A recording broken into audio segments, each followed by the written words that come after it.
What a beautiful day we have here today at the Morning Wood. We're gonna roll some weed. We're gonna talk about terps.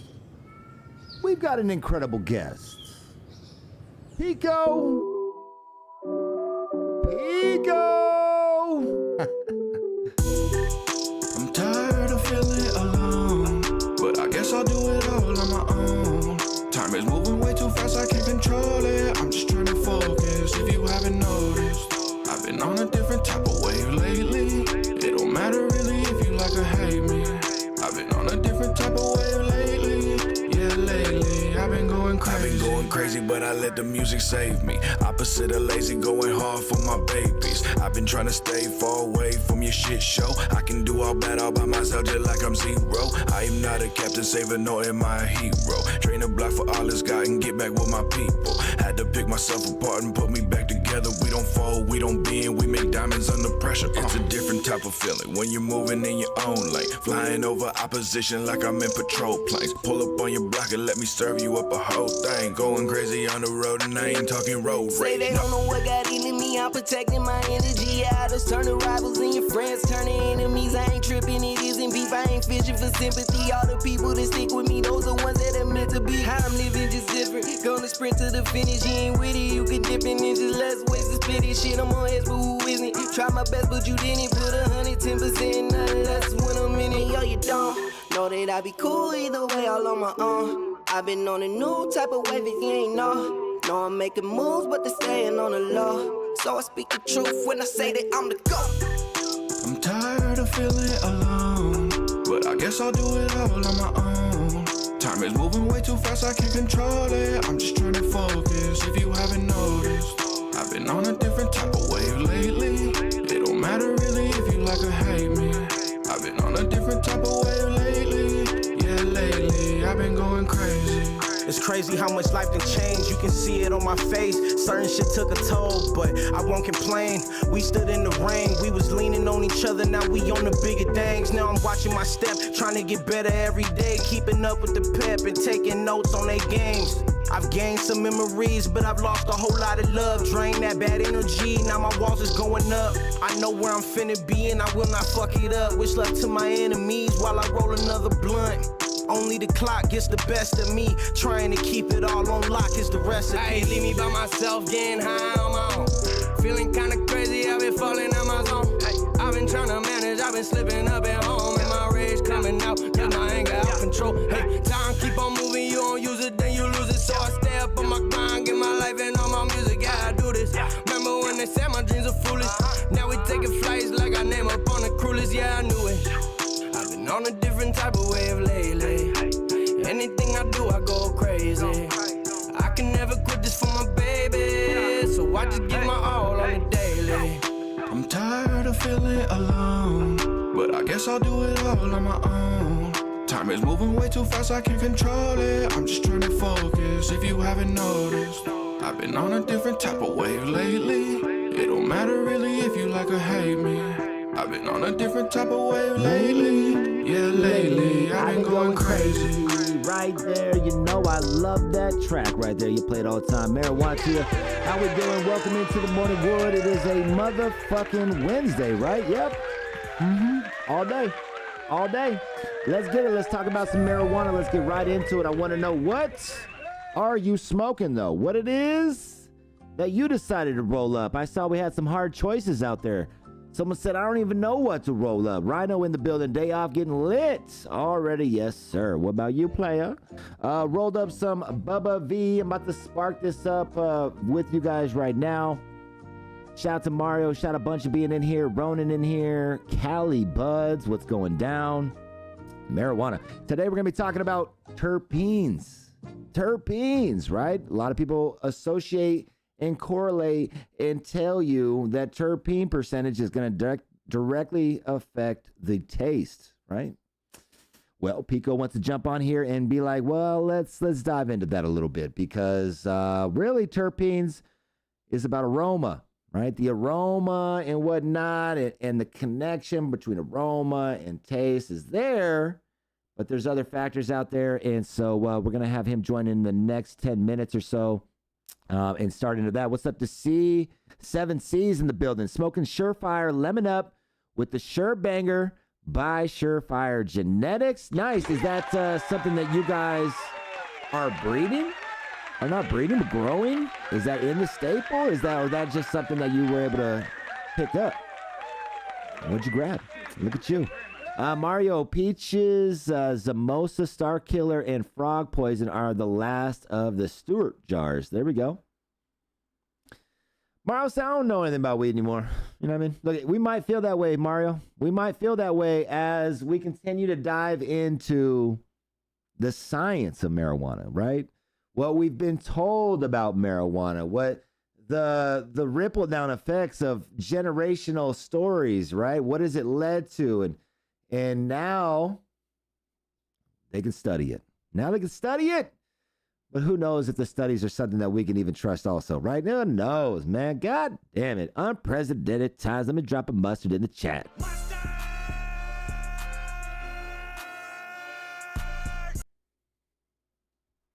Yes, sir. He selected the cut and gave it to us. Shout out to Surefire. Fire.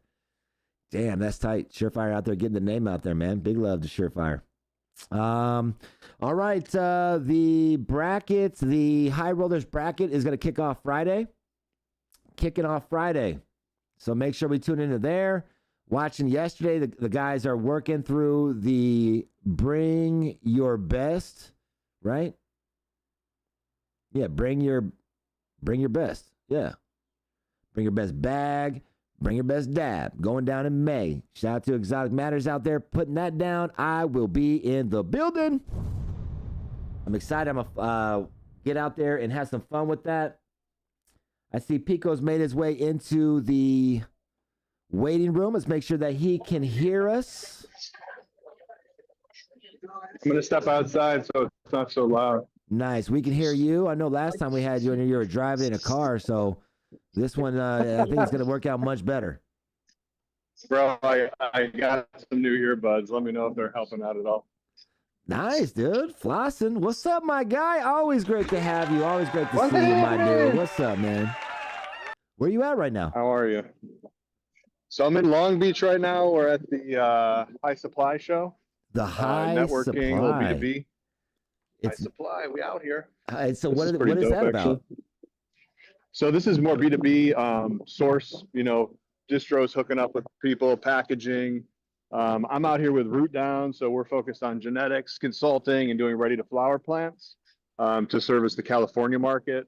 Really the focus more on outdoor and greenhouse guys and building, partners that want exclusivity with genetics and things of that nature. So should be good. This will be my first one. I'm excited to connect with some people.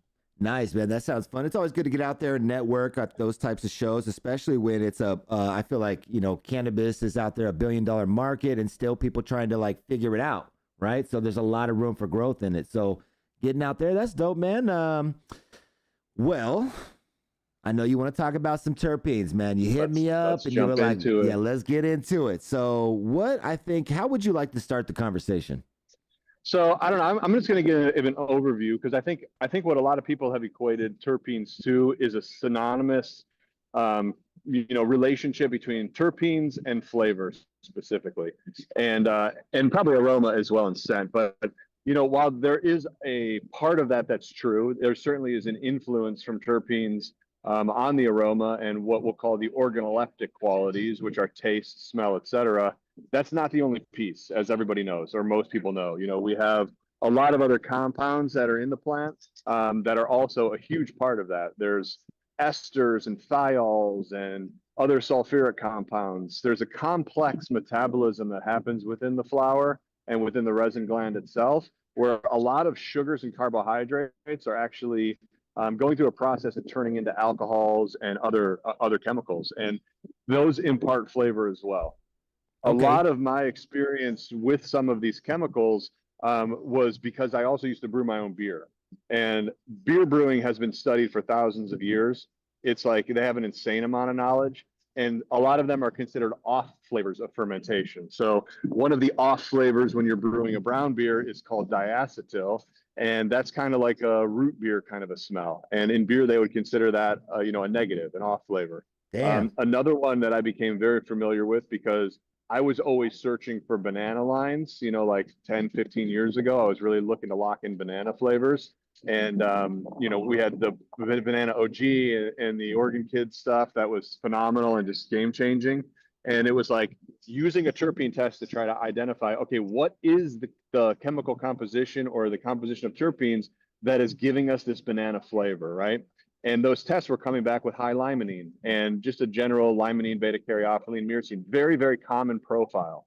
And with that, it was like, okay, well, this is completely inconclusive for how to say that this flavor is being imparted by these compounds, right? Okay, and right. this revelation was like 2015 or 16. This is pretty early on. And in my beer brewing experience, we have Hefeweizens, and they use a specific type of yeast that's been cultured for 1,000 years. And that yeast produces off flavor characteristics of banana and clove and a couple other things, sometimes some bubble gum as well. That banana flavor is actually a compound that's called amyl acetate.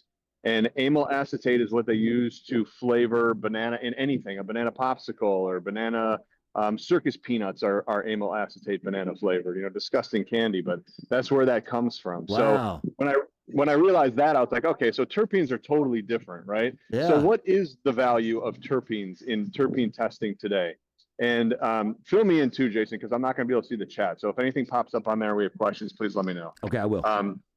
So in regards to that, it was like, what is the value of terpenes? So I was talking a lot with SC Labs and Alec Dixon, molecular genomics, and some other groups in California who are really deep into this. The value of terpenes that we saw in the testing early on was that they really, like the profile, the terpene profile or the fingerprint of a genetic or a strain, it's really made up of multiple terpenes, but generally it's a top 3 or so that are in conjunction with one another in certain ratios. When we look at those top 3 terpenes, whether it be, as mentioned before, limonene, myrcene, beta caryophyllene, or linalool. Linalool is usually a 4th one on there or a 3rd. But when we see these together, we see the fingerprint of the plant, right? And then what you can use the terpenes for is really classification that's better than sativa, indica, and hybrid, because those are so broad and really misused as well. Right. Just like the word terpene has been misused. I mean, indica, sativa, hybrid has been misused and misunderstood. Okay. That's really a classification of geography and where the plants actually originated from. Yes, there's a correlation to the effects of those plants as well, but that's way too broad. It's not specific enough. So what we have is we have 7 general categories. And if you look up SC Labs and what they did with the one of the shows, I think it was not Hall of Flowers, but the Emerald Cup, they started using those classifications for how they're going to judge. Right now, we have 7 groups that are judged. I hated their names. It was like Dessert, Dream. It's like stupid names, but the classifications are still very true.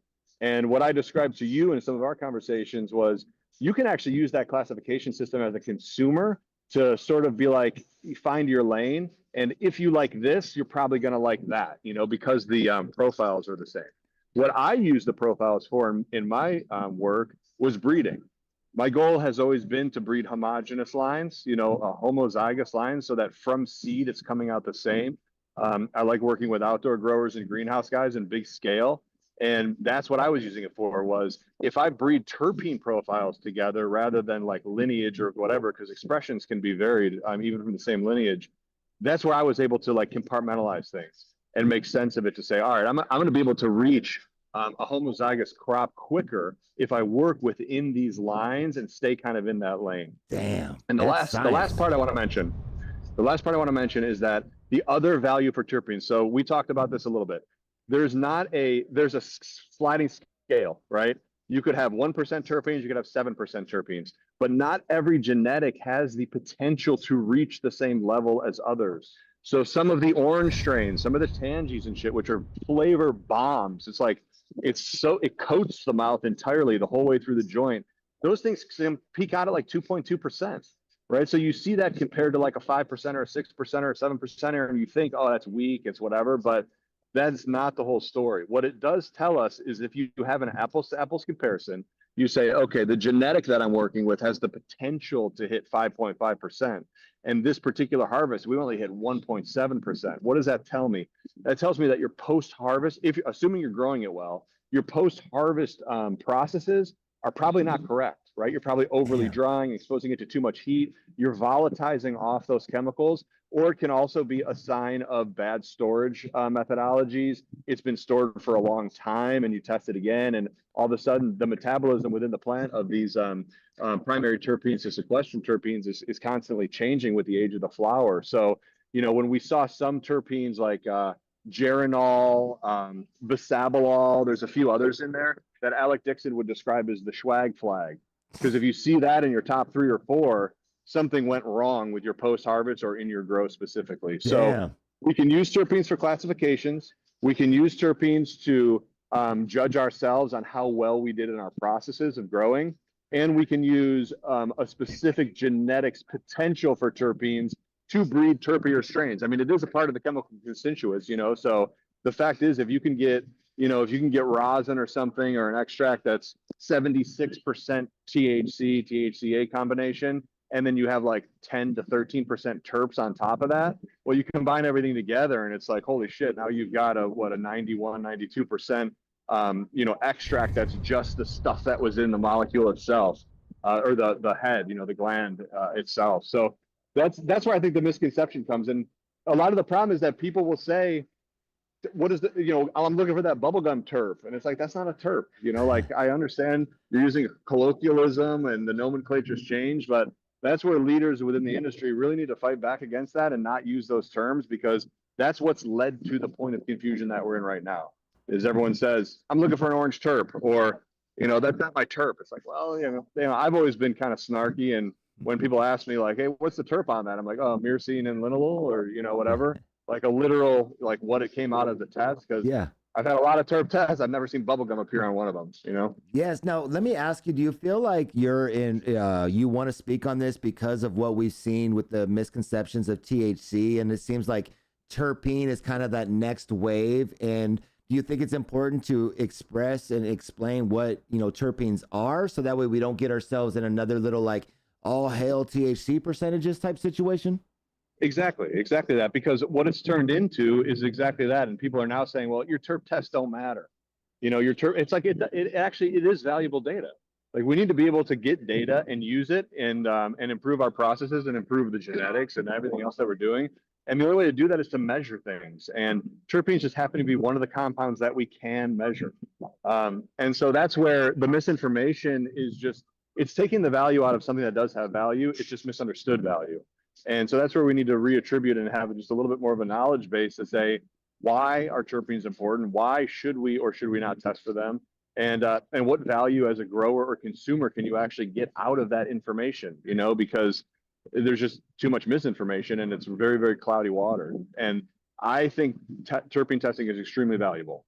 I think that it's just, again, it's one other thing that we can track and we can use as a qualifier for ourselves and a data set to determine how we're doing as growers and to determine what we're going to like as consumers. I notice more with the profiles being indicative of the effect pattern than I do it being indicative of a specific taste or smell. Wow. Now, okay, let me ask you this. You're diving in, and like you said, you're breeding based off what the profiles are showing you on terpenes, and you're not expecting the same flavors because that's not what it's about. Does cannabis have anything, like when you mentioned when you were brewing beer and you were able to find that banana that you were looking for, does cannabis have anything like that right now where we can identify the flavor? Is it the flavonoids? Is it, you know, have we been able to identify flavor then? So those tests are available. If you go to like perfumeries in France, they test for like 220 compounds that include all these things. So there's a way to test for it. It's just really, really expensive. Okay. And depending upon how many batches you're putting out, you know, you're gonna lose your ass. I mean, with price compression already happening, you know, it's only the scientific folks who are really gonna have any value in increasing the amount of testing and the amount of cost of testing. But yeah, you can test for all that stuff. The reason that they know and have identified what it is in beer is because they can test for it. Oh, gotcha. That's what I'm wondering, if they have transferred that over to cannabis, and we're saying basically because it's so expensive, we're not seeing any cannabis brands out there invest in that testing. Well, it's the labs. So, you know, with the Schedule 3 coming down, could you have increased ability to send your product out for testing to different laboratories, will the laboratories now take it and test it for you? You know, because the labs that we have are specific to cannabis. So they're only buying the equipment and the reagents that are necessary for the testing that there are, you know, that's what people are asking for, really, and affordable. And so I have no idea what those perfume tests cost, but I'd imagine if you're testing for 220 components, it's fucking a lot. Yeah. You know, that's gonna be a heavy test. And I mean, if you're making a perfume and it's consistent every single time, and that's what you're looking for, then that's quite a bit different than us testing. You know, we're sending out 100 tests a month or whatever in bigger grows. It's not going to be cost effective to do so. But for breeders and for selectors, people who value that, that's an extremely valuable tool that you really should look into. And that's kind of where I was going. I was going to say, Yeah. Don't you think that the future of cannabis, based off how we witness people get so caught up in flavors, do you see that in the future of cannabis that knowing and how to hunt a flavor is going to be ideal? I mean, I think so, but I'm also not part of that market that's really driven by hype and marketing and all that stuff. Like, I really care about the flavor and the experience and the smoke and and also how the plant grows. And so for me personally, I don't see the market shift enough to have the value addition for knowing that currently. Okay. Again, however, as a breeder and as a supplier of genetics, if I can go to someone who's got the hype and got the motion and supply them with really specific information regarding what these specific phenotypes are going to bring to the table, I think there's a lot of value in that. But that's a niche market, man, you know, and there's a lot of overhead costs in that too, because usually you're selling your pounds to even fund the breeding part. Is there anything that people can do, or for, like, you know, to educate this? Is there something that should be labeled differently, in your opinion, when it comes to terpenes, to help people understand this? I mean, yes, there should be, but how many people are having these conversations? That's why I wanted to jump on, you know, because a lot of times the same information is being accepted as truth and no one's questioning it. And that's part of the problem with the cannabis community as a whole, is that we just take whatever we think is true. We copy and paste off of fucking Leafly or Weed Maps, who has some of the worst information on the internet is on those sites, because they're just copying and pasting stuff from another source. And all of a sudden, you know, it's how many times the lie is told that it becomes true, you know, and that's what I've seen in the industry for the last 20 years, is that nobody questions sativa indica hybrid. I mean, still you have nascent markets that's all they use to buy on. I mean, I work with guys that have grown for 40 years and they still talk about that shit too, only because that's what the buyers are going to talk about. So, I mean, unless you're going to educate the buyers who are really in it to, you know, just make a bag, I don't see it like catching up, right? There has to be more of us out here who are standing on business and saying, you know, terpenes are not synonymous with flavor. You have to know what it is and why we're even talking about it. But the science ends at a point, and that's not what moves the needle right now. So I hope for that in the future, but I've been wrong for 20 years, man, you know? Yeah, you're otherwise I'd be rich and wouldn't be sitting at a trade show right now. Hey, really appreciate you taking some time right now out of your busy day to jump on here and talk about terpenes, man. It's interesting because I think when I think about this, then there's a lot of marketing that's, you know, it's misconception, right? They're out there saying terpene flavor, like, you know what I mean? And they're marketing like that, right? And that's what you're saying is like, look, man, like it's this, we have to stand up and we have to educate if we ever want to see change in that sense, or at least, you know, be leading it, you know, the consumers correctly. Man, what a trip. I appreciate you breaking this down for me. It was a little confusing at first, but I definitely think that you broke it down now where I can understand. And it's interesting too. You've got me really intrigued with how you're breeding now based on the terpene profiles just to make sure that they have that, you called it a homogenistic. Yeah. So, I mean, I can bring everybody up to speed, you know. My breeding efforts started as an indoor guy a long time ago, just pheno hunting, which is what most people do. They're just looking for the next thing. But I shifted in like 2018 to 2019, and my eyes were open, right? Because someone brought me in as just their seed maker, just their breeder. And so what you're looking for, if you're growing 30 acres outdoor and you want to grow from seed, which is extremely advantageous versus clone. I mean, clone is that's like limping, through the starting line. It's like running a race with a broken ankle, kind of. It's like you get such a more robust plant. You get more vigorous plant from seed. You have a closed system. When I see pathogens in fields or even in grows, and you cut open a plant, you like dissect the crown, the root where the root started, you can often find the original cut from the clone that's still a hole. And if you have a hole underground, pathogens like Fusarium are pretty, they're not really aggressive, but if you have a hole going into the plant, they'll get up in there and they'll fuck your plant up. Damn. So a closed root system is extremely advantageous for outdoor and greenhouse growing. A tap root that will go in and feed the plant and find water, even when there is no water, is extremely advantageous. The vigor of a plant from seed will outcompete everything else and will outgrow it. And in the trials that we're doing right now, we're seeing people get like, I don't know, 4.5 ounces per plant, in trials. We're getting like 6.5 from seed. And so the immediate gain for the farmer just in output and yield is huge. These plants are also healthier from the start. They're not coming from a clone that might be infected by a lot of pestilence. And so you're getting a better start in your garden. So my breeding projects now are really focused on inbreeding lines. I like to use feminized. I'll argue all day with people against regs and fems because feminized is just it's a faster way to get to where you're going.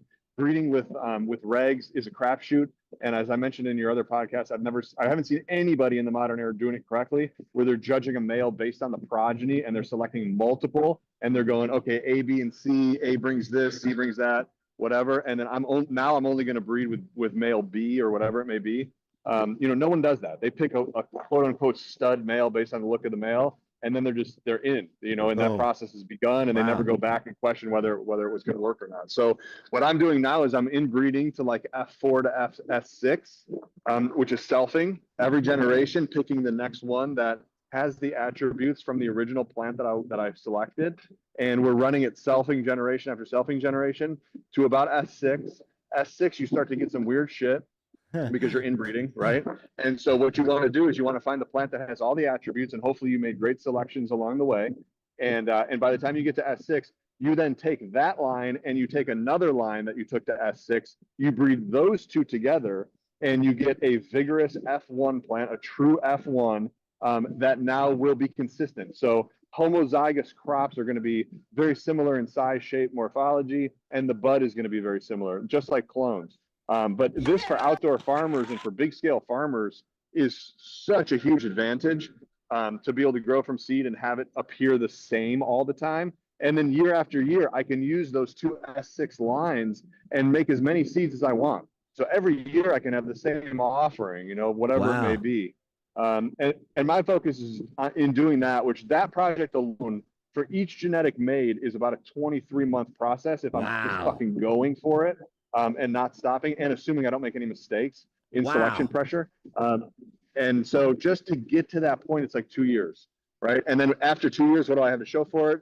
I've got seeds that I can go and sell as a homozygous crop to whomever it may be. This is kind of what Phylos is doing and some of those other guys. They just have shitty genetics to start with, in my opinion. And so, if we can make great selections, and we're consumers too, right? So if I can make myself happy, then I'm going to make these farmers happy and hopefully keep them in business, man, because growing candies from clone outdoor is like, you're going to lose. That's a losing proposition. So that's where I'm going here. Gaming us out, Pico. Bro, I appreciate it, man. You've always been able just to fucking just game out the podcast whenever you pop it in here. A lot of people in the chat. Smoke Dog wants to know what you're smoking, though. I know that's always a great question for you. Let me read over some of these other comments. So if anyone's in Long Beach, I know Residential hit me up. If anyone else is at Long Beach at the show, I brought some Blue Mamba. So come hit me up. We'll smoke as good as Jason's smoking is how good we're going to be smoking today. Go. So the thing about me, dude, is that I cannot smoke and sell, so I got to save my tokes for a little bit later because I just completely shut down on the sales side. I get all in my head and I can't talk anymore. So you're out there though, man. Congratulations too. Did you want to talk about what's up for you and what you got going on now? I'm going to talk about this right now. I think we'll save some of that for the next one. Gotcha. I'm in the chat. People have an idea of what's happening. I saw that. I did mention I love biz dev and I love making connections. And one of the things that I've always tried to use my my employment and opportunities for is to create opportunities for others. Yourself being one. Hey, facts, bro. Bringing Rebel out to Arizona and making just making good deals for other people who have great brands. So these other people that have great brands, especially the ones that are in the chat, I want to link up and talk with them and present some potential opportunities that are going to continue to manifest into the future. There's a lot of big ones. There's a lot of big markets. There's a lot of big money that's available. Woo! And so what we got to do is really capitalize on that and be smart in our business decisions and ensure that they're going to be cultivating to a level of quality that's going to meet the mark for those particular brands, which that's the reason I'm going to slow play that, because it's going to take time to get there. I love that, man. Hey, you're doing it, man. I'll be here supporting, rooting for you, and having you pop on here to break down what you got coming up. We had a comment from Blicky saying, best guest so far, dropping gems, man. Thank you for popping in, dog. Thanks, Blicky, man. Thank you, bro. Hey, follow me at Pico_brand. I'm out here today with Root Down. So Root Down RTF on Instagram. Give us a follow on there.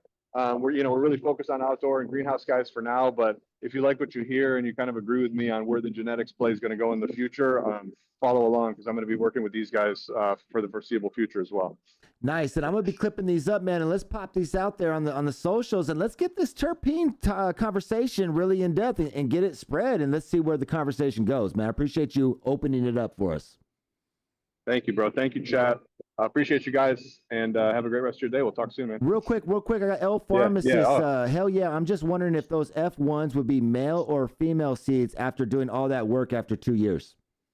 So, I'm working specifically with femmes. So I'm selfing. Everything is going to be self. So, for example, let's say the blueberry, the Blue Mamba, right? The Blue Mamba 24. We take that one, we reverse it onto itself. Okay, so I'm creating an S1 seed.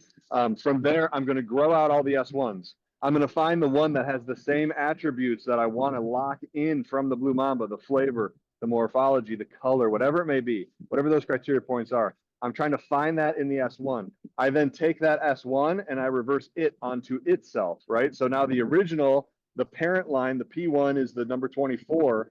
Now I have the S1s locked in, and I just made seeds that are going to be S2s. I'm going to then grow the S2s out. I'm going to do the same thing. I'm looking for the same criteria each time. And by the time I get to S6 and S6 on 2 different lines, I now have 2 feminized lines, and I'll choose one to reverse onto the other. That's another part of the thing that changes, right? Which parent is the donor versus which parent is the receiver does change the heritability of traits. However, I have not done this with the S6 lines, where you will assume that all the alleles in the genotype are matched perfectly. And if that happens, you might be able to reverse either one and get the same outcome. That's a TBD. I'll have to let you guys know how that goes.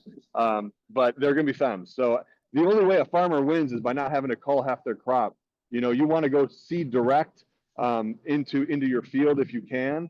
And then from there, you can't add the labor of having to go through and cull or thin out. Plus, you'd have to buy twice as many seeds, assuming 50% are going to be male. So that's one of the reasons why femmes for the win for sure. And just so you guys know too, like other agriculture uses feminization process in dioecious plants as well. This is not like a cannabis unique thing. That's how anybody who's trying to make, a dioecious plant fruit-wise, like a pawpaw, for example, if they're trying to breed a new variety of pawpaw, they would do this feminization process just like we do in cannabis. Okay. Hey, my man Pharmacist says word, appreciate it, and just man, like we all do, man. Appreciate you gaming us out, man. We'll let you get back out there now. Anytime. Start I'm cooking. in the chat, guys, and DM me, because I can talk about weed all day. I'll answer questions all day in the chat. So follow along and then hit me with the DM if you guys have any questions. And I share all my knowledge. I've told you many times I don't gatekeep anything. So I want to be able to empower the next generation. If you're a young cat and you want to learn how to breed and understand some of these things that are maybe a little over your head or you haven't had the experience with it, I'll share all the knowledge I have, man, freely with everybody. Damn, that's fire, man. Props to you, man. Appreciate you, Pico. Likewise, bro. Have a great rest of your day. Too. And thanks, chat. Appreciate you guys. Later. Right there, Pico popping in here on the morning wood like that. Damn. That's a lot, right? That was, and that's what I'm saying, man. Pico is one of those where, it's like, sometimes it's another language. I'll be listening and shit. I'll be like, woo. But like where he's breaking it down, I definitely followed along right now. You know what I mean? And it's interesting because it's like we always seem to be one step behind on what we want, right? But isn't that progression to begin with, in a sense? Like, yeah, we're always like, once we get to a certain point, it's gonna be like, well, actually, no, let's it's really this, right? And we're able now to see the science of cannabis getting, discovered, and we have people like Pico out there who are just out there trying to be a purist, for sure, trying to really dive into marijuana in all facets in the best way, it seems like, right? I don't know. Let me go and get this fucking, let's go ahead and light up some weed, though, huh? Let's light up some weed. Bubba Verde, Pico Bread. Making your way in the world today takes everything you've got. Taking a break from all your worries sure would help a lot. Wouldn't you like to get away? All those nights when you've got no lights, the check is in the mail, and your little angel hung the cat up by its tail, and your third fiance didn't show. Sometimes you wanna go where everybody knows your name. What up, Tech? Skunky Brewster Rhodes. And they're always glad you came. Robin Faraz and L Pharmacist. You wanna be where you can see our troubles are all the same. You wanna be where everybody knows your name. That's right. How we doing out there? Marijuana. Thank you very much, Papa. Yeah. Cleveland. Let's go. What's up, Cleveland? How we doing out there? Marijuana. Matter of fact, let's pause for the cause. Let me know where you're watching and let me know what you're smoking. I like to think that I'm talking to people all over the globe. Is that true? Let me know where you're watching right now. What up, GB?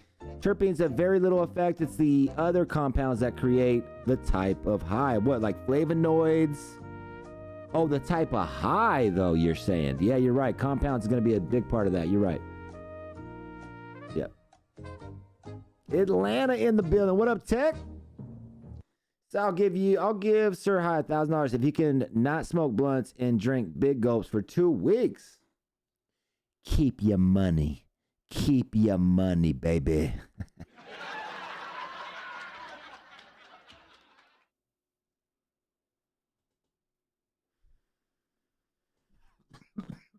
Detroit. Bay Area. Shout out to Detroit. I'm going to be at Bring Your Bag. Wait a minute, guys. I got some exciting news to talk about. I've got exciting news to talk about. You know how I got these tents, right? And I've been talking about it. Shout out to HGV sponsoring. Hello. Matter of fact, if I'm not mistaken, the 2 people that were up in that chip, HGV on open brackets. If I'm not, I mean, that's the rumors right now. I know we'll clear those up later. Anyways, we were talking last week. Do you remember how everybody we were talking, oh, we should all get the same strain. We should do a morning wood fucking grow off. Remember? Well,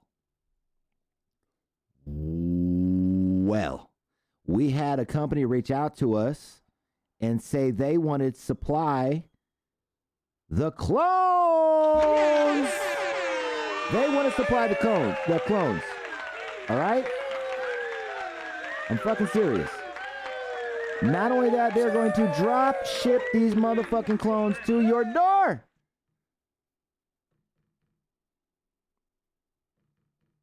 We got to figure out how this works, man. We got to make sure we support. Let me go and pull this up, though.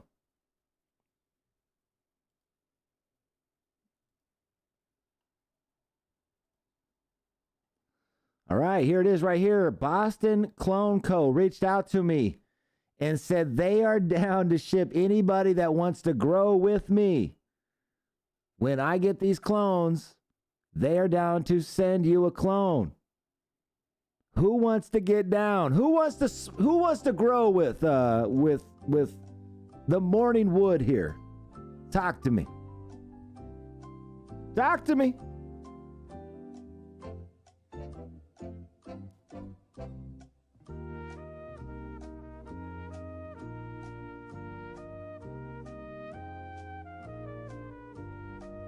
Nutmeg said, just make sure it's not their fake blue Zushi. Boston clones are my dude. I've chatted up in person many times at Gene Traders. All right. All right. Best clone plug in the game? No shit. It's like that? Hell yeah. That's tight feedback. Let's see the clones. Look at they sent me the fucking. They are down, bro. Like they sent us the mother list.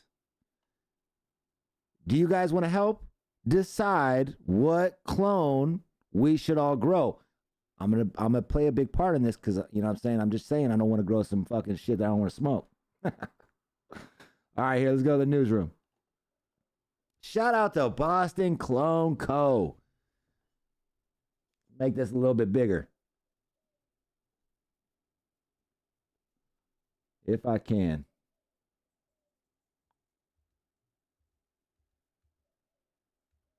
Oh, yeah. Oh, shit. All right, let's just do a quick little rundown. We'll go through the entire thing real quick. This is going to start, let's say it's going to start June 1st, right? Like we've got to pick the clone, then they've got to grow out the clones. Look at this, plugging a $1,700 type shit. If there's a shitload of motherfuckers there, plug in. I told him there's probably only gonna be like 12 of us, right? I was like, there's probably only gonna be like 12 of us that do this. Let's see how many. Let's see what my guess was if it was accurate. If there's only gonna be 12 people that want to do this with me. All right, what's the clone? Look at, there's the blue Zushi. Seed Junkie, Tenko cut. You're saying that's not the one?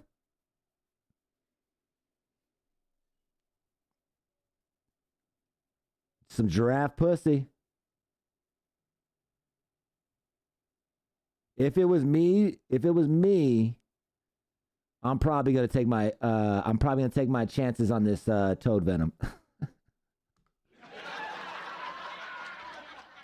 Let's be honest. I'm probably, if it was just me out here picking, I'm probably grabbing that toad venom. Right? Like, fuck it. Where are you grabbing? Tell me what you're grabbing though. If it was your pick, what are you grabbing? Damn, confirmed. No shit. That's tight.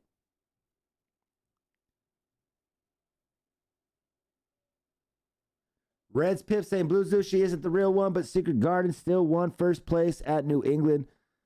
I guess I could ask Stacks, right? I mean, he's he's been on the pod. That Blue Zushi real or not is fire. He knows Doja though. The RS11 drop he did was dope for the East Coast. So that's the real RS11.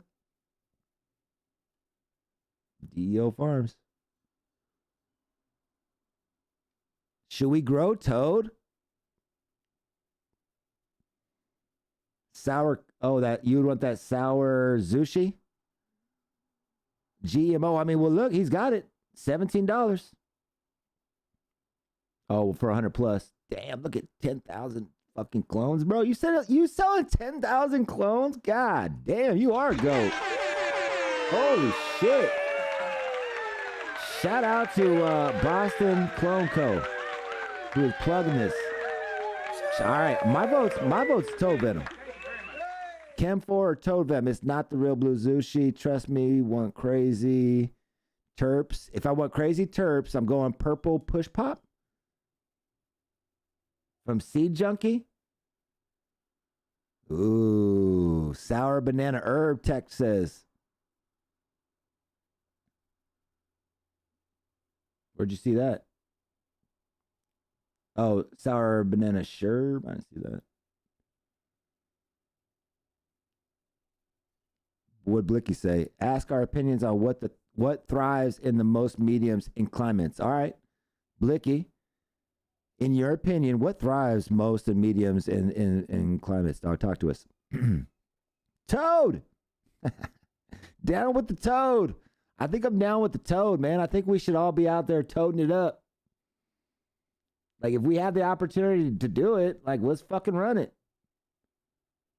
Toad venom, spread it all over. And I feel confident that it won't be runts. Right? What if we got ourselves in one of those? Red said, Purple Push Pop's got the sunset sherb in there for that textured smoke with stain. Ooh. Ice cream cake and sunset sherb, huh? What's the additional right there? What's the extra cross? Put some eggs in the chat, though, if you plan on getting involved with this. Put some eggs in the chat. How many people? I was like, yo, I think there might be like a dozen people that want to do this with me. Did I shoot it short? Low? How many? I'll put some eggs in the chat. You plan on getting this motherfucker with me.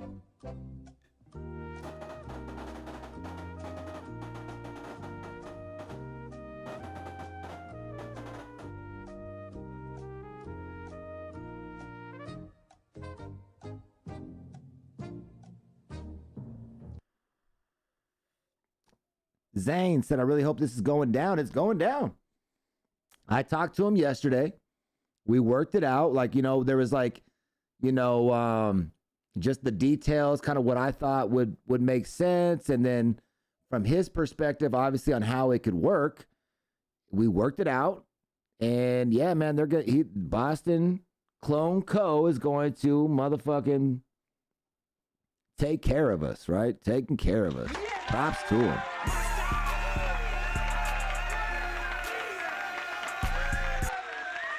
Yeah, all you guys who grow in here need to do it for real. Do it for the chat. Then send it out to 50 of us in here. No, they're gonna do it. They're gonna send it to you. Because I think that's tight too. Like, let's put people on game on where they can grab clones like that. So the more people that go direct, they build that relationship with them. I think we should do Toad. Like, I'm open to the feedback. I'm open to what you guys think. If there's an overwhelming, like, nah, fuck Toad, we should do this, I'm down. But it seems like there's a lot of support for Toad.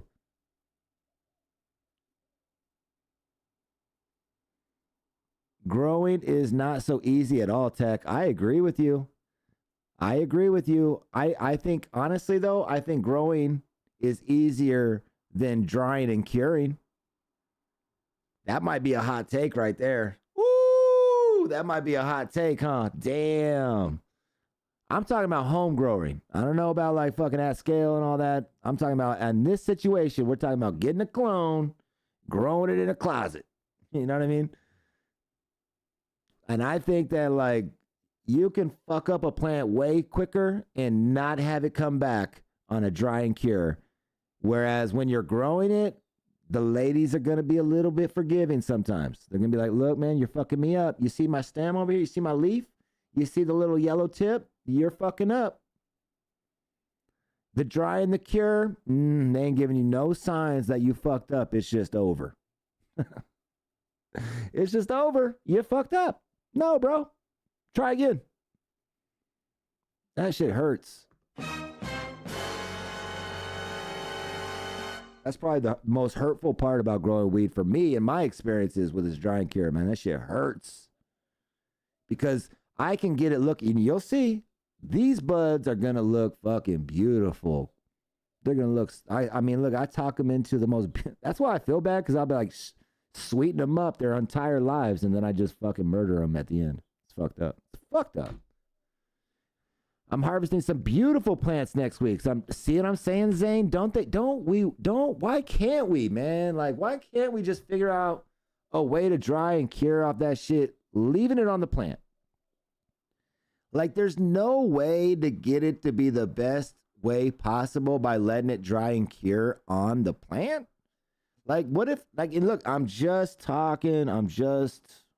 look, man, just having conversation. But can't we just take goddamn plant and just like put it in the corner? You know what I mean? Put it in the corner at the house and just let it naturally chill out. And then you'll be able to pluck it right off that bitch one day, right? Is science proven it can't be done anyway? There's so many ways to grow weed.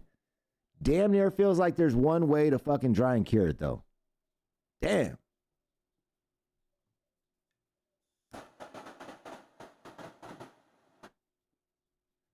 Someone's got to do the science on how we could just fucking let it dry and cure as a plant. L Pharmacist, I have had to show people twice my age how to chop and cure and change the game for them. Bro, you really do change the game for someone when you help them understand how to dry and cure. It's night and day, man. It's really a magical thing.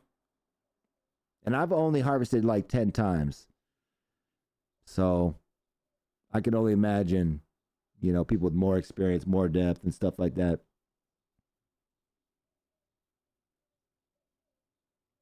Skunky right there, building up some pounds. He's building pounds right now of Hollywood Pure Kush, some Glitter Bomb, and got 5x5 of Forbidden Blueprint from Purple Seed Genetics. Nice. Or Purple City Genetics. Yeah, people call it, what is it? Trim gel? I flipped it. You're building pounds, man. You're like building homes and shit, right? Trim gel is such a negative. Nah, fuck that, dog. You in there building pounds, dude. That's tight. You can dry it on the plant, but the room has to remain dark the entire time if you want the flower to smoke. Nice, X. I appreciate that. Thank you for continuing that conversation, because it's like nobody's tried. Obviously, it's not the business, right? Because it's not being done. So clearly it ain't the business. So you're saying, because why wouldn't you just leave it in the tent then?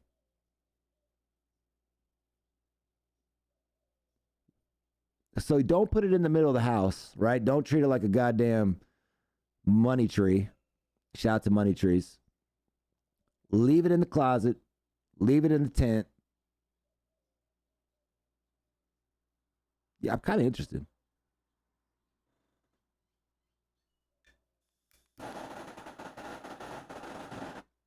Kind of interested.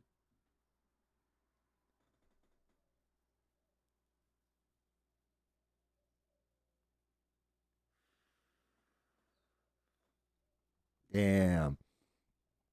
That's tight. Yeah, I'm sure that's a vibe. I've never been in that experience. I've heard about those experiences, right? There's been a lot of ladies of Arizona that go to, or back in the day, that would go to farms in California and just,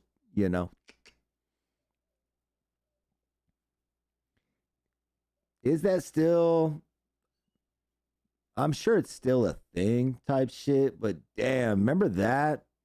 Remember going to like fucking farms and catching like just trimming jobs, and you would get paid per pound you trimmed, and you go stack up. Man. Now they're doing trimming for hourly.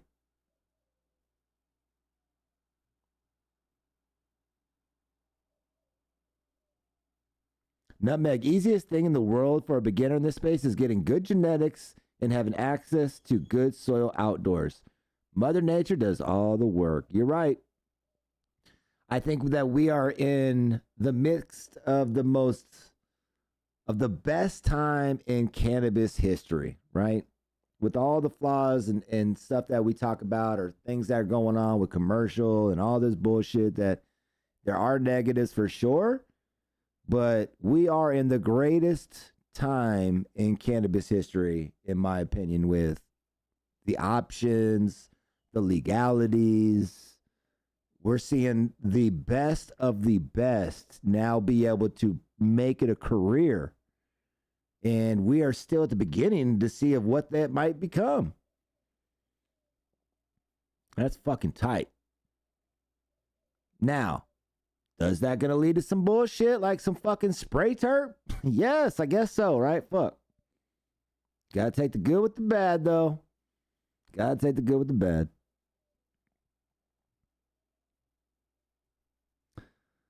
Reds, don't ever hit the plants with the fan. That pulls out moisture too fast and ruptures heads, making for harsh smoke. Nice. nice. If you guys want to take a moment and game people out on what you think are some really good techniques when it comes to the dry and the cure, I think now is a great time. Drop what you think is ideal on the dry and the cure for people out there watching, people out there curious.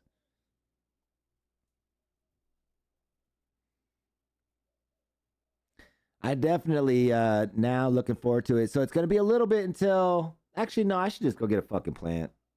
I'll get a plant today. I'm getting a plant today.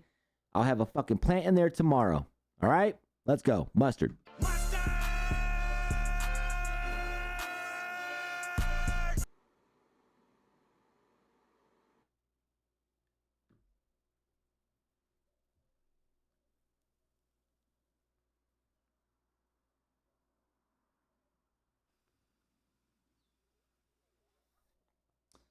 So the one that we're going to do together on the Boston Clone Co., because that's going to take about, it sounds like maybe 3 to 4 weeks for it to get to our hands. I might as well pop in something right now so I can get my cycle going. I got 2 tents.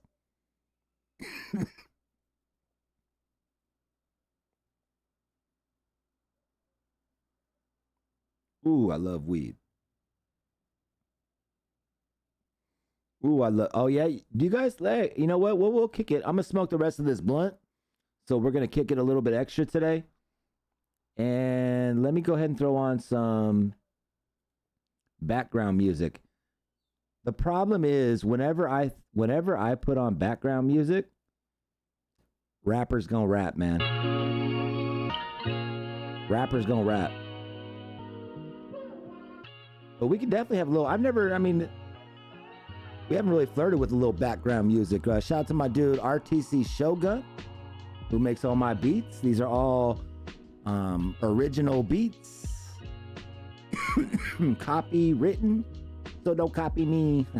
No, but we can play these legally is what I'm trying to tell you. Yeah, I'm gonna start freestyling. I already know me and shit. Rappers gonna rap, man. Shit. The only thing if I put on like iodine would be the copyright shit. There was an episode. Remember the episode where I played Jon Stewart for like 5 minutes? They took that entire episode off of YouTube. So goddamn, because I played fucking Jon Stewart for 5 minutes. Okay, my bad. I played it on YouTube. What the fuck? I'm on YouTube playing YouTube. They didn't like it. Took the whole episode off. Had to go in there and edit it. What up, DGR in the building? What's going down? Wow.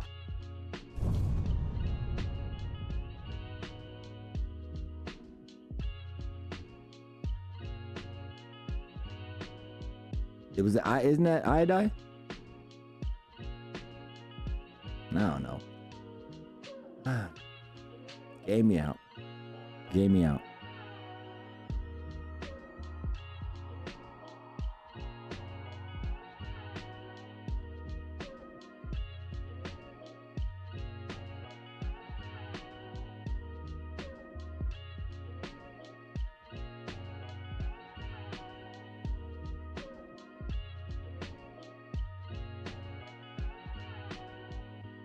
Marijuana tea right now. I'm just enjoying this smoke with you guys out there. Appreciate you popping into the Morning Wood. We have Pico on today. Shout out to Pico. Just someone that I've been able to really dive in when it comes to cannabis conversations. I've always just been a heavy consumer, like I didn't start growing until we were able to do that for rec in Arizona. And I did invest in a grow house back in the day. And so, but like I wasn't growing the weed, it was the homie. But I don't know, I just like now that we have the ability to talk about this and to dive into it and have these conversations, man, it's just so intriguing. But I come from a pure like just enthusiast who's enjoyed and loved marijuana. I've been living a marijuana lifestyle. I've been the obnoxious one who's just always about weed. Motherfuckers used to call me a burnout because of my weed love. Like, you gotta figure out your future, right? You know, type shit. For real. And I just always loved weed, kept it pushing, found lanes in weed to make money, whether it be like working at smoke shops, right? Then I fucking opened a smoke shop. I said, okay. Love marijuana. Some of us out here had just really, truly lived this life once we found this plant. Man, it was just like, it's a lifestyle, man, for some of us. And I recognize that not all of us, right? We are the minority in that motherfucker. When it comes to pot consumption, when motherfuckers out there, if you look at the whole picture of consumers of cannabis, right? Us who smoke daily, shit, I'm probably thinking like on a person who smokes daily. For some reason, I want to say 20% because I feel like there's probably people out there these days more so. But a person that consumes multiple times a day, significant drop off. I would say like 5. A motherfucker like us that I just smoked 2 blunts already and it's fucking 11 o'clock. Significant drop off. Tech saying most of the world doesn't even know what good weed is. I'm not even talking about good weed. I'm just talking about weed smoking, right? Shit, you want to talk about consuming the best of the best? Significant drop off, even when you discuss the people that smoke multiple times a day. Definitely a very niche market community for people out there seeking the best of the best and understanding why it's the best, even continue just to decrease on percentage of people out there. But can you blame us out there? Like, right? Like, I'm out here loving it, consuming it, whoa. You look at the average person though, right? Like, where's this education really gonna come from? It's just not readily supplied. It's not, access to this type of information is very limited. And shout out to PSN for making it more so of a platform, right? And offering this up. Speaking of proper doinks, I wonder if they're popping on today. Speaking of which, I wonder if they're popping on. I'll have to watch because I don't want to go on when they're doing the thing. They might get mad at me because I'm sitting there smoking weed while they're doing the, hey. See, I told you guys, can't help it. Can't help it.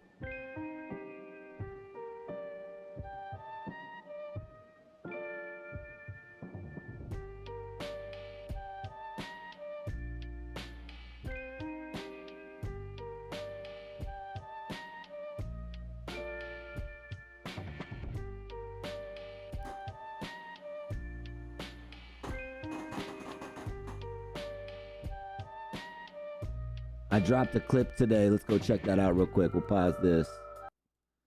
We'll go check this clip that we dropped today and see how it's doing.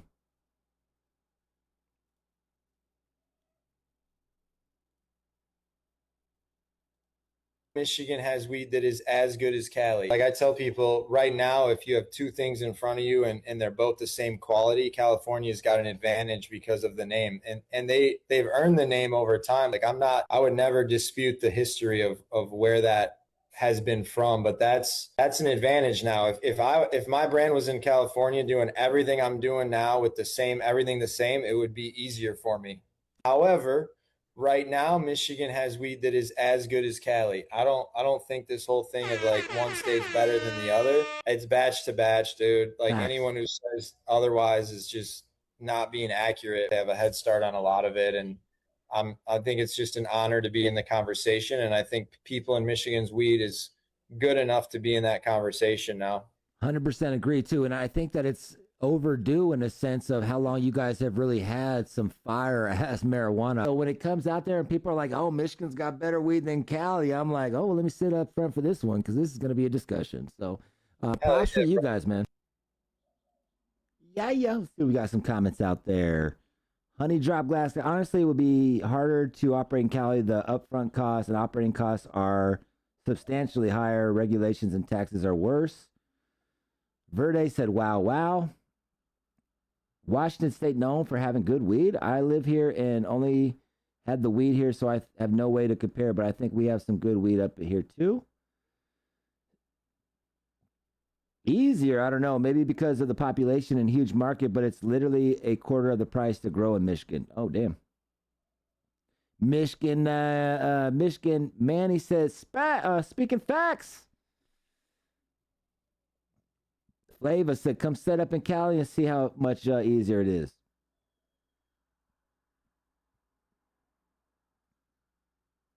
The Soil King in here commenting, asking if he's seen it. Talking about, have you seen the Emerald Triangle? Soil King might be someone that would be interesting to have on the pod.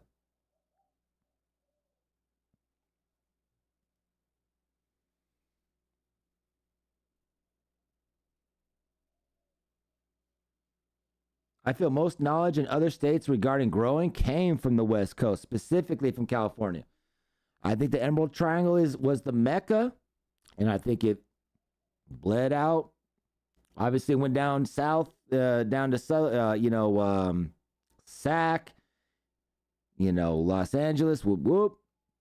I completely agree with you, and I would go as far as saying the globe. I'm out here thinking, and I would love to debate with someone so I can gain a perspective otherwise if there needs to be.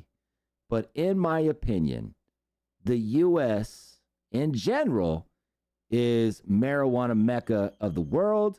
But if you want to define it and you want to just, I think Humboldt, Emerald Triangle, that is the ultimate mecca of cannabis. It is where it originated. I know I can't say originated because obviously I know about land races and things like that, but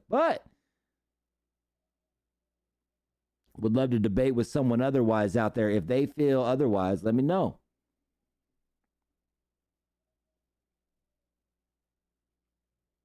Like, that's why it's wild that we haven't seen them make it where we can ship it overseas. Like, Canada right now is mopping it in cannabis sales globally, shipping marijuana all over the world, right? Why aren't we? We are the fucking GOAT.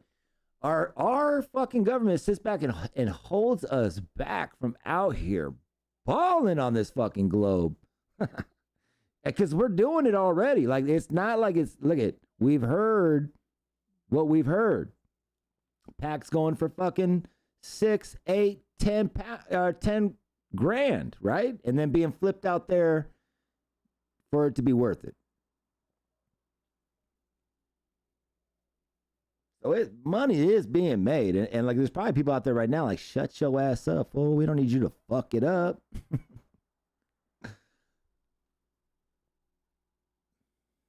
Some people think Trump's going to come out there and make it where we can do global sales before he's out. I don't know. I don't know why we don't already, so I don't know. Tech said New York is fun as fuck to smoke, like as far as an environment and culture. Cali gamed everyone up so many levels. 100% agree. And I think, do you think that's because of, one, you got to say the climate, but then ultimately it being loose, right? Like, the ability to do it would be my guess. Smoked on some Bubba Verde today. I rolled it up. Shout out to Pico who hunted that one for me. It is a smacker. What are you smoking on? Jason. I look at it like this, man. Like, we know weed here in the U.S., right? And we used to label what? What do we call Canada weed? What do we call Canada weed? Pop quiz. Right?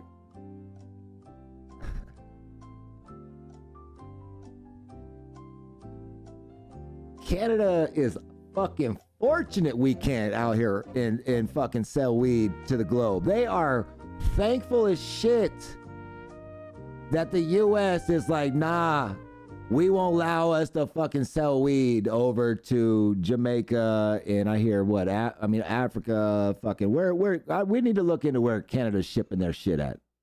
Beasters, exactly. Nutmeg says, stop it. Canada had fire. Okay. Look, I'm sure it did, but Nutmeg, would you say that as a whole, do you think that Canada's caught up then? Do you think that Canada is out there and they've got, I can't believe that because we would have heard about it. You feel me? Like, give it to a fucking cannabis connoisseur to find out the dope marijuana. And there's, who the fuck is in Canada? All right, I better calm down. Calm down. Let me ask this better because that sounded real disrespectful. Just game me out. Who is in Canada like a Preferred Gardens, a Doja, a fucking Ted from Alien Labs, Pico that popped on it? Just who? Talk to me. Game me out.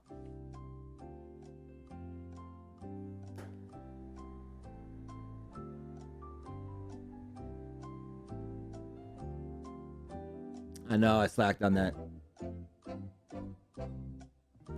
That's what I'm saying. We'd be smoking it, right? We would know about it.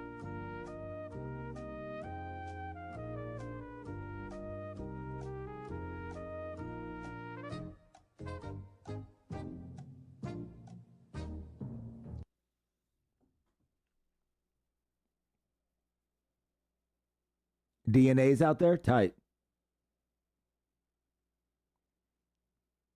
PR 5 times now. Amazing place. Okay, check this out, though. One of the things I notice when I do travel overseas is that not too much like hypeness or like the pop culture shit. You know what I mean? I feel like it's real like grounded a lot of these times when I go overseas. You don't see a lot of billboards. Like there's not a lot of advertising. I feel like it's really like moderate in the places I've been. Like Amsterdam and fucking Ireland. Japan had more, obviously. They had a lot. So, you know, like I said, most. So what we're saying is that Canada, they don't hype up their motherfuckers out there? That's just hard to believe, bro, because, like, they don't got to do it, but the smokers will. You know? So, and all this leads to saying this, right? This all got into this Canada situation because we were saying that Canada is fortunate that the U.S. can't fucking ship globally. And I still stand on that. And I think that we would fucking crush it globally for a little bit until the other motherfuckers caught up. Like, it's not going to be a forever thing. Maybe a little like 5, 10, 15-year run. And then the globe is going to be heavily just on marijuana. Like, shout out to Faven. Faven's out there gaming people out, you know, and introducing and networking with places out there that are understanding that weed's that shit. Looking at Canada. Being like, damn, man, they could sell anything. I'm just kidding. Calm down.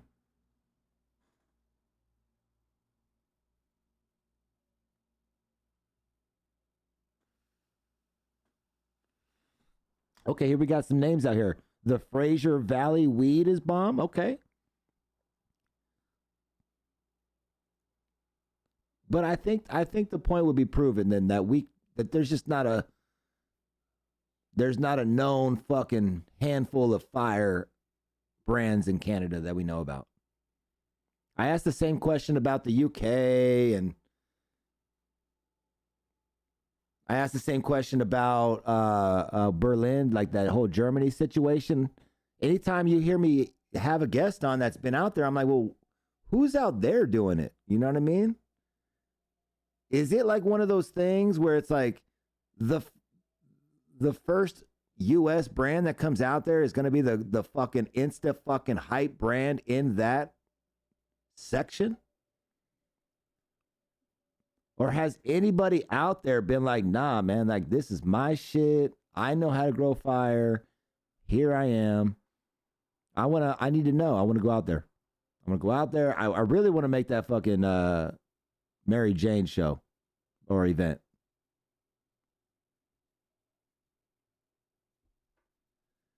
They're probably not trying to ship it to America for a competition. Fuck that. Come on, man. Nah, I sound like a fucking U.S. homer right now. Totally. I sound like exactly what when I would go overseas, people be like, you guys are so pompous. You're right. Fuck it. You're right. I'm just saying. Been smoking weed a long time, and all I know in Canada weed to be called is beasters. That's all I'm saying. So I'm at. I'll rest with that.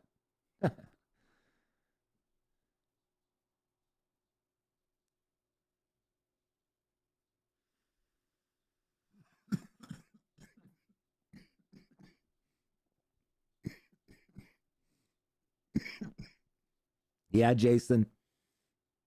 I remember the first, like I grew the first time with some help. And then the second time on my own, I remember looking at the weed being like, man, I still got to go buy weed. I still got to go buy weed because this is not good. Right? This is not good. It always made me when I want to grow. I was like, no, get back at it, Jason. It's always the dry and the cure. Man, these buds look phenomenal. My house smells phenomenal.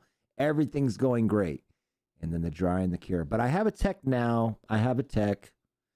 And it worked really well. My problem is the way my mind works is I don't remember shit. And it's been fucking damn near almost 2 years, I think, since I fired up the tent. God damn it.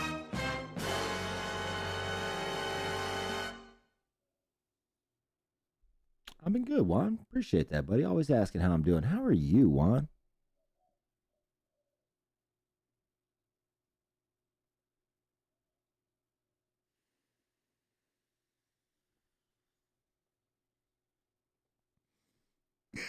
I started doing the math, you know, because it's not like it's free, you know. So I started doing the math on this shit too, and I was like, damn, I paid for this shit. I did pay for this.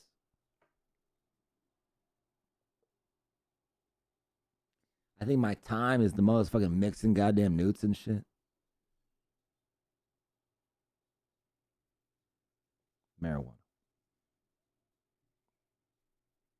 Fire it up, though. We firing it up. We firing it up. Don't worry about it. I'm getting the goddamn plant today. I'm getting the plant today.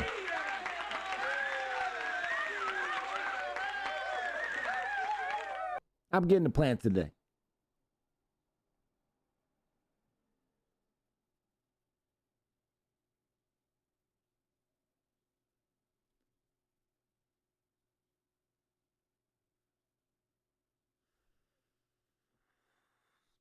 Thank you, 7Cs.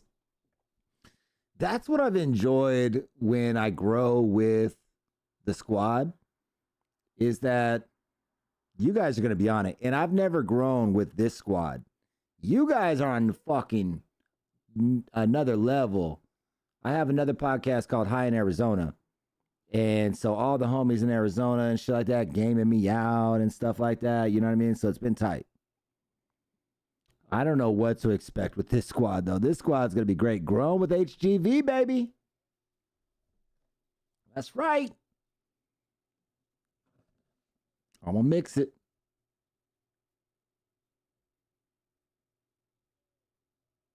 Hell yeah, man.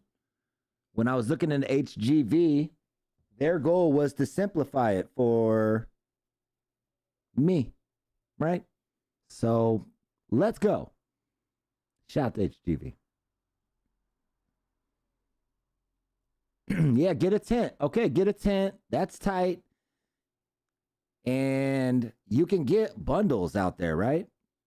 Get a bundle. Get your tent going.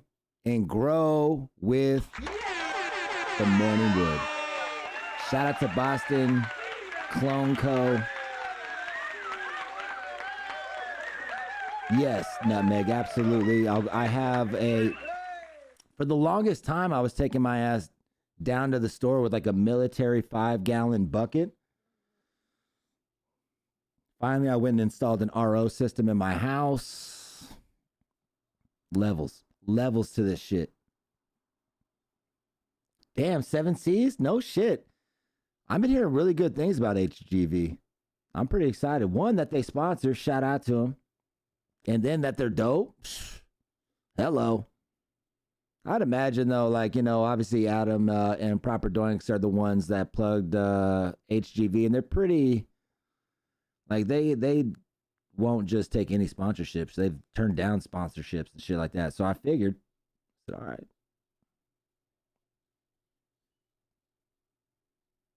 I have an AC affinity for sure. I'd show you my setup, but it's like kind of, you want to see it though? You want to see it? Nah, let me clean it. I got to clean it. Let me clean it, man. I want you guys to be on this dusty motherfucker. Let me clean that motherfucker. You guys will see it. I'm getting a fucking plant today. All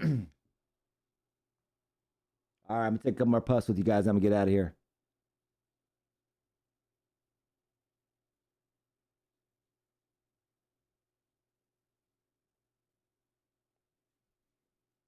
You got use Bokashi Earthworks carbon-based. Okay.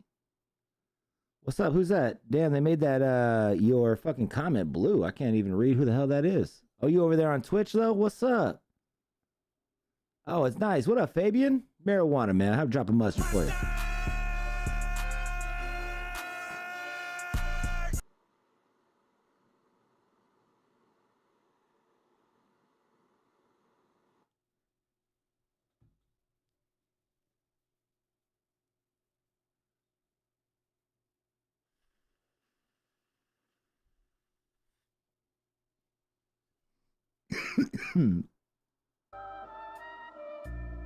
Another beat some below, so you got something to listen to when I blow. No doubt. What is you rolling? Tell me, is it blowing? I'll be growing the toad and cocoa under checkboard lights. Can we do a chat bracket? Yeah, we can. And I just don't enter? And I'm the judge? I'll be the judge. Oh, would this be the first bracket for the morning wood? That'd be fucking tight. I've kind of wanted a bracket. I'm not gonna lie. I see them with all these brackets. Everyone's got a bracket. I want a bracket. I want a bracket. Can we stack it? Can you grow the toad? If we do a grow along, will you roll? Will you send it to me though? I can smoke and do a side by side. Oh no! Let's roll. Let's get it. And rapper's gonna rap. I'm telling you. I'll enter the chat bracket. You harvest. Well, nice. No, but we're talking about the grow along. So a grow along bracket.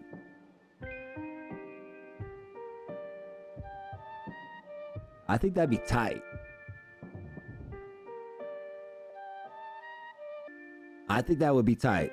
I'm down. I'm down if you're down, but I'm still gonna grow, but I won't enter it into the bracket because I wouldn't front, but like I would hate for me to on that first round beat someone, you know? Nah. Yeah, everyone's gonna grow toad. I think we should do toad. A toad grow. We gotta come up with a clever name for it. The link said you're gonna get tired of that shit. I don't know though, because that would be saying everyone's gonna grow it. Like, I get what you're saying, though, for sure. But at least it's a new one, right? At least it's a new one. I'm down. I don't even, look, I don't even know if my weed's going to be good enough to enter because of the goddamn drying cure.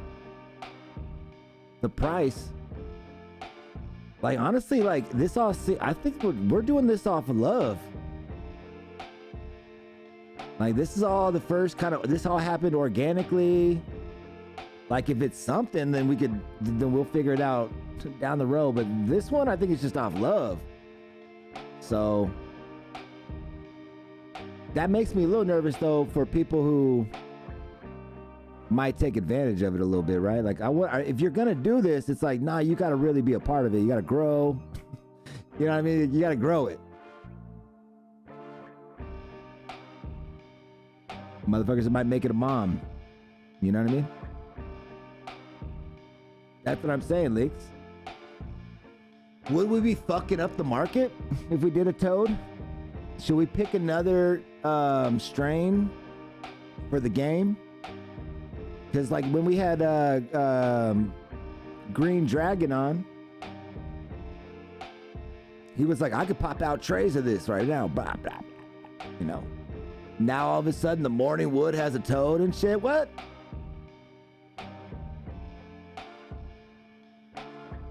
What up, Mav?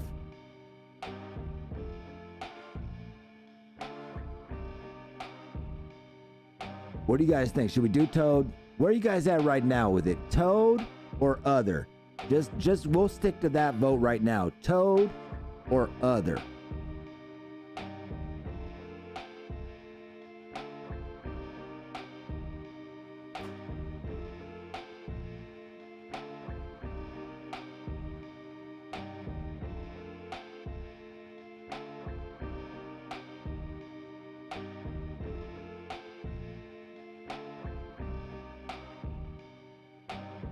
I agree with you, El Pharmacist. I agree. I just joking. I mean, but yeah, you're right. No matter what, you're only gonna get one fucking cut. You're getting one motherfucker. Okay, here we go. Here's the votes. Other. Zane said, not that serious. Calm down. I agree. I'm out just fucking around. Toad. Other. Toad. Toad.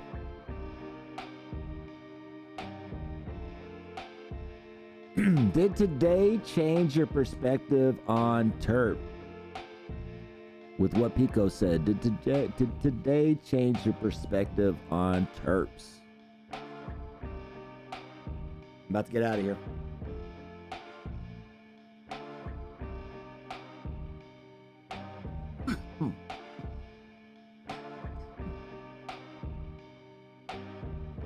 See if the guys are jumping on.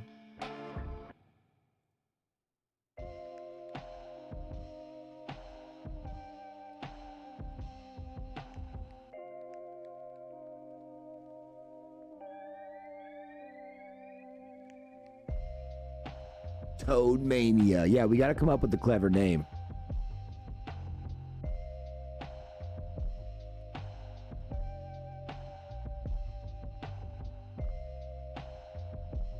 And then the bracket, the Woodies. Should we call it isn't there already a contest called the Woodies? If not, oh, that's our shit. The Woodies. And then first edition is Toad.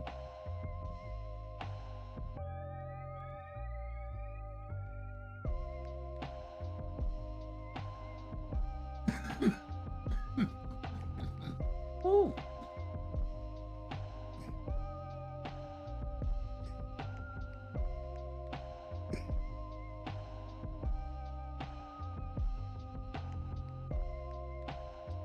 I think everybody that grows it should name it whatever, because I think what we've come to kind of like talk about here is that when you're growing something, you should put a name on it. You can share the genetics, you can share what it is, but if you name it, that's your version, right? That's like, so that way, you know, you don't fuck it up for other people and shit. Like, yeah, I grew some Toad Venom and What the fuck you just go? Toad venom tastes like? This is what it tastes like? No, but this is what my toad venom tastes like, you gotta say. This is not, this is like mine would be like the Jason.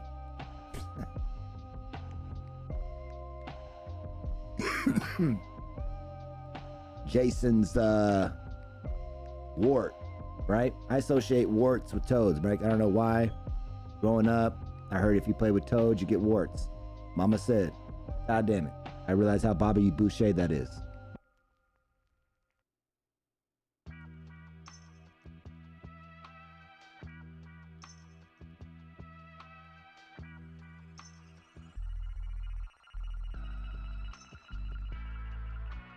All right.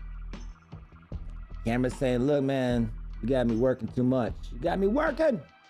Chill, fool. What? What? My phone? Damn.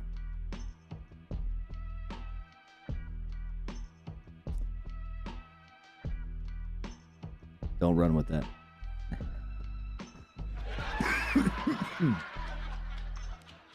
Bobby Boucher. Grow that toad, do not play. Send it to May, and I'll let you know which one is that shit. I'm not about the rename game unless the dude who made it is a piece of shit, like a copycatter. You know, Lynx, I respect that because I always I think originally I was like on that, you know what I mean? I was like, it's fucked up. And I was on the tip of renaming the strains fucks it up for those who really want those strains because for medical purposes, like is the main one, you know?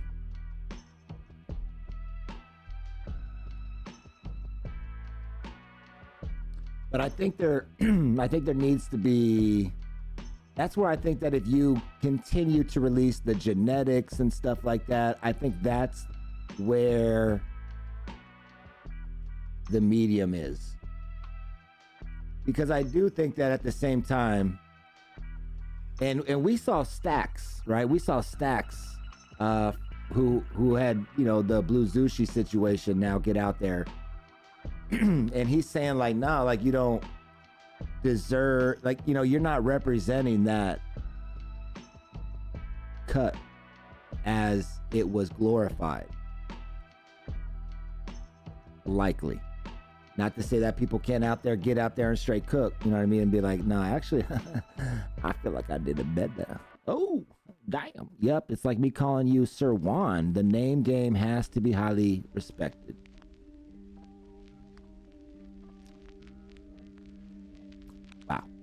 You're gonna talk about renaming me and shit now.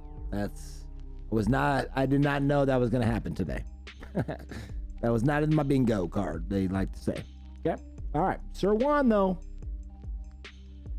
Damn, Throbbing for Rising said I saw some bullshit.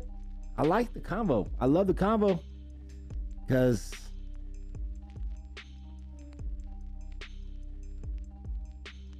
it helps build perspective, right?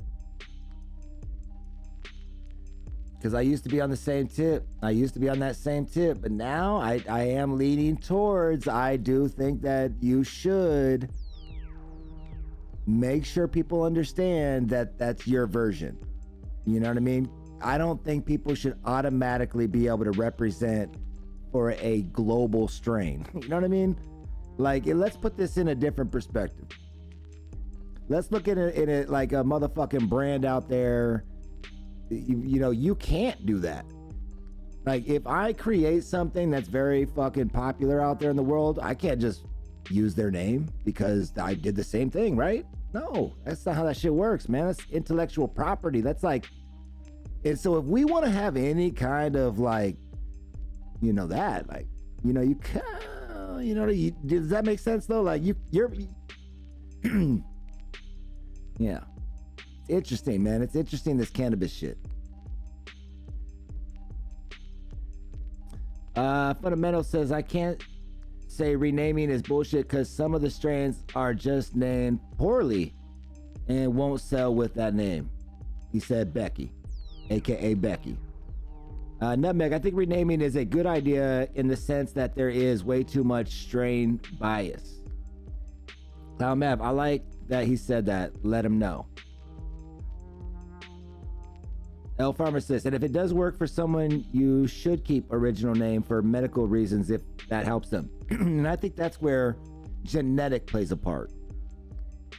You can name it whatever you want, and you could put the genetics, and those who know too will be like, oh, that's Blue Zushi, right? Because like if you, as long as you share the information for what the cut is, then you're still respecting the medical seekers that are out there that feel like certain genetics help for their conditions, and you're not milking off of a brand.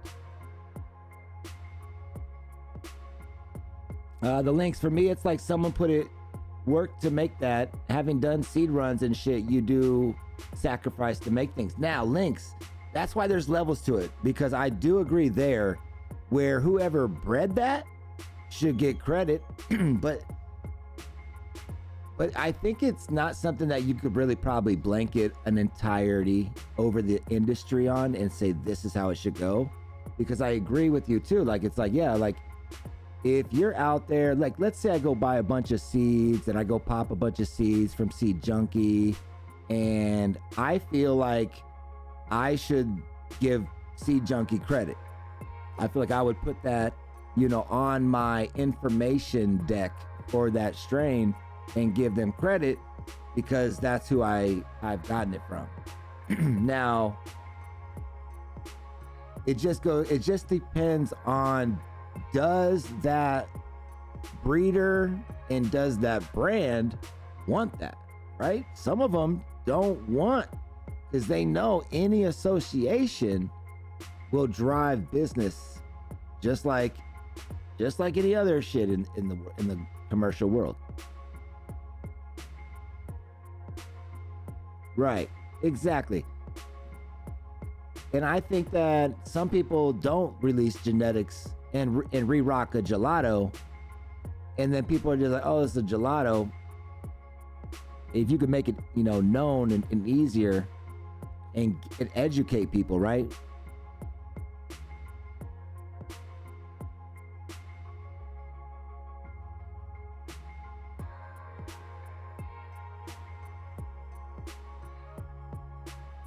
Nice. And yep, if you're gonna rename it, pop the lineage on there. Nutmeg. Let's be fair, most medical markets do not run the actual cut to have the honor of using the strain name for clout.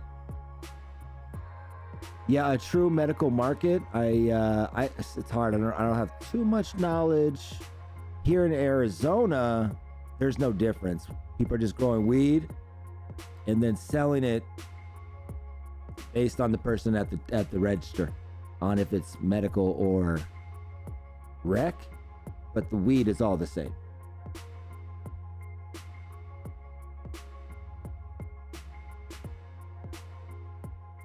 But in some places, they can't even, you know, like we were looking at Atlanta, obviously, because what happened in Atlanta, you can't even have flour, nothing combustible. It's just got to be the oil. So I could see a state like that not having name brands, because it's kind of, I mean, I'm sure they have name brand or not.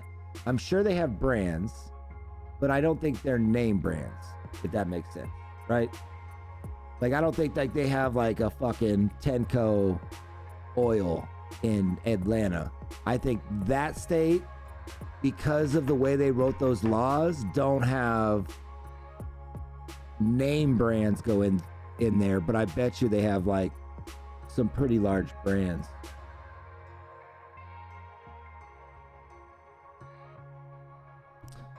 Cloud Map, seeing fake Blue Zushi on menus pisses you off. I lose respect so fast. Nice. It's great to hear what people, I love to hear the raw feedback, you know, because again, it just helps build perspective out there and understand all the different, you know, viewpoints that are out there when things like this happen, or you see things like you just saw, like, you know, the Blue Zushi being on a menu.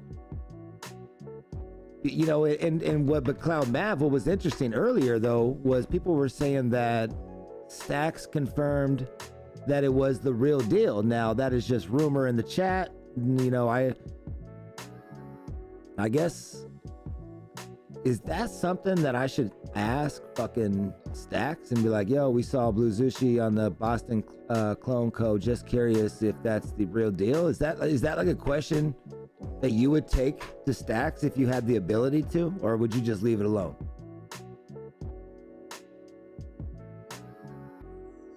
Actually, I could also ask Boston Clone Co., right? People were highly touting Boston Clone Co. in the chat, so I imagine. Oh, Joe Honcho said, "Look, motherfucker, I already said this earlier. I'm gonna say it again," and so that's confirmed. Like it's Nutmeg said Stacks would tell me. Now, Nutmeg, do you know what Stacks would tell me, so I don't have to ask? Did he already put it out there? Like I just don't know the history, and it's already out there though. Like. Because we could save the questions, right? Like we're a team here. Like if we're gonna hit Stacks with a question, like, is this the one we're hitting them with? You know what I mean? Unless we as a team already know this information. Nutmeg said, I've seen 10 plus grow that cutout. It's Cushman's. I don't see anyone just giving out the real Zushi cut. Cushman's isn't. I know that's a good point. 7Cs. I'm gonna go to Boston Clone Co. and be like, yo, dog, we want to give away these. Let's do the fucking toe venom. What the fuck you talking about, fool? So that's my highest selling motherfucking strain right now. We ain't giving away that. And I would respect it. I would be like, okay, well, send me the list I can't pick from. You know, there's probably like the Blue Zushi would be off at that point. Blue Zushi, Toad Venom, right? There'd probably be like 5 or 6. I'd imagine that he's like, bro, chill. So I'm doing this out of love, homie. Out of the love, dog.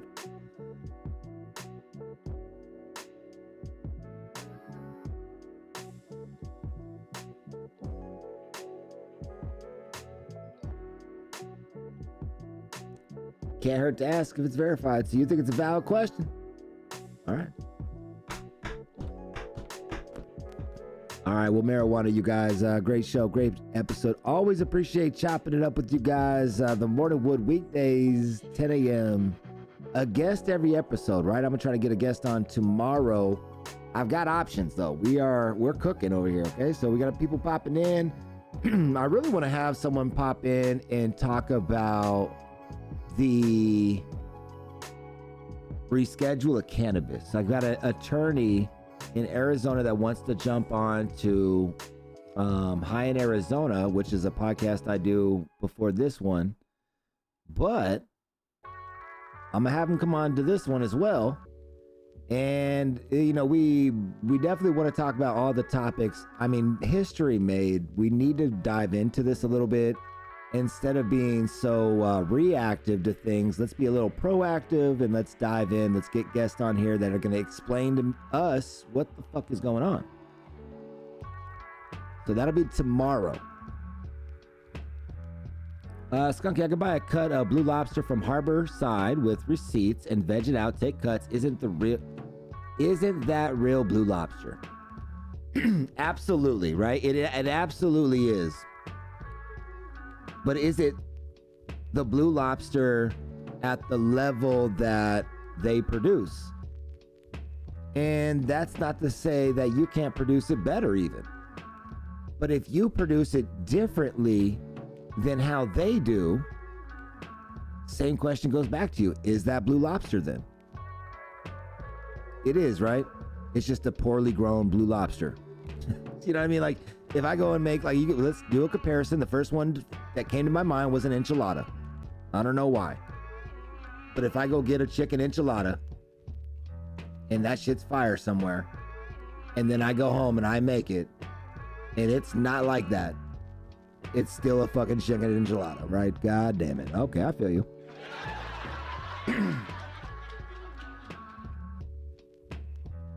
My favorite Blue Lobster cross is the Blue Sangria taste. So bomb all the way to the end. Oh, shit. Love the weed. Nutmeg is right. We live in the same region, and I've seen that cut all over Massachusetts, and definitely not it. All right. Oh, that was Joe right there. Did Nutmeg say something? He's been selling that Blue Zoo cup before it was officially leaked. Don't think it's expensive. Okay, word. Good pizza dropped Blue Sangria Rosin not too long ago. Fundamentals out there. Temptations, Flying Hawaiians, Trot Marshmallows, and Wedding Cake. Is that what's in the staple right now? What are you guys growing? My growers out there. Before I get out of here, what's in your tents? What's in the tents? Then I gotta get out of here.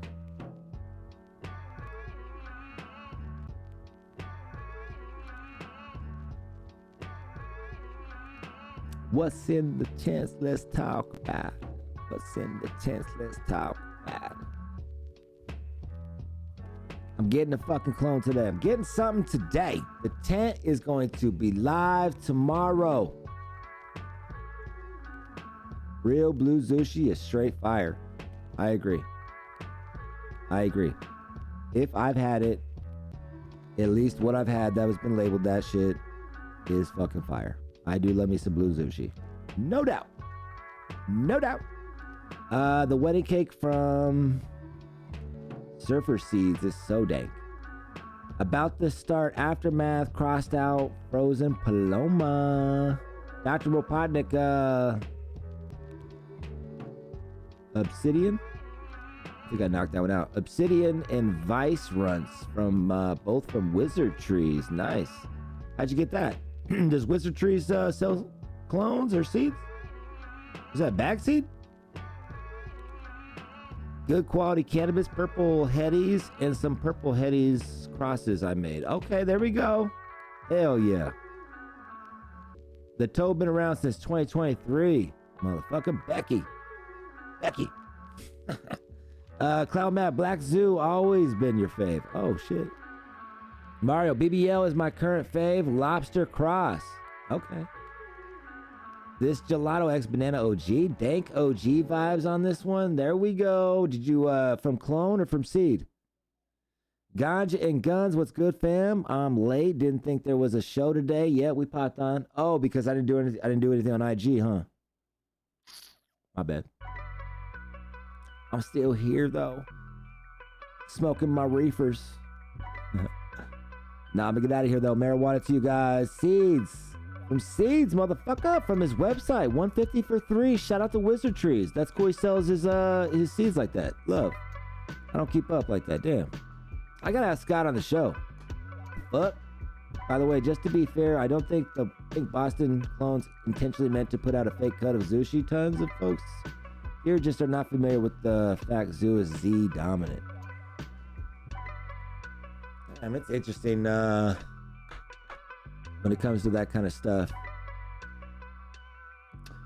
I don't feel like there's a street standard that is kind of tried to be used as a market standard, but it's like, man, just don't work out like that. Eggs in the chat, you fuck with me. I appreciate you guys. Marijuana. Have a beautiful day. I'll be back tomorrow. Guest, we're going to talk about rescheduling of cannabis. It went from a 1 to a 3. What does that mean? Right? A lot of people out there trying to figure it out. We're going to be here talking about it. So join us tomorrow, 10 a.m. You know where we at. Let's go.